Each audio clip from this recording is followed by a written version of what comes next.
sensors. And so everything is here. And for example, here we have a vibrometer and we pick up, okay, right now here is information, say you have the manual foundations and you pick up the natural frequencies equal to this and temperature equal to that, okay. And right now you plan to buy this one, then you attach to an object, okay, and to perform to measure that object has a harmonic motions.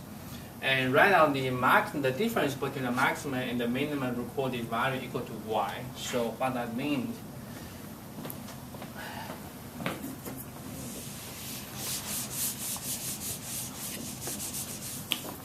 so we have recorded, because these are harmonic motions, so we recorded is harmonic.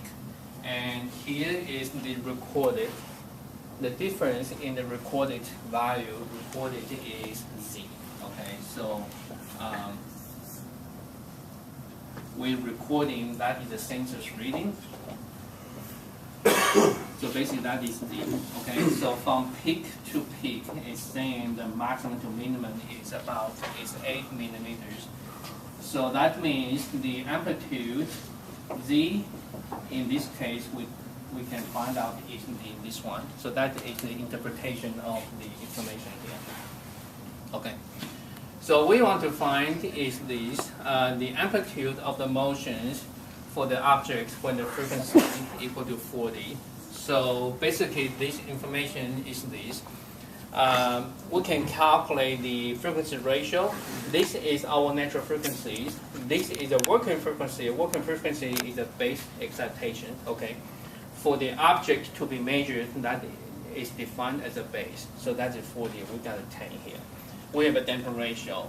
So we want to estimate the amplitude. So basically we have this information. And so Z is the recorded, and we pick up the right information, and we have this one. So from here, we can back calculate, and y equal to 3.96. That is the true values of these vibrating objects.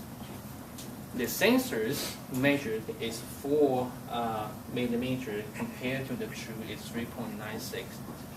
I think this sensor is good. About 1%. 1% of the error percentage. Okay, good.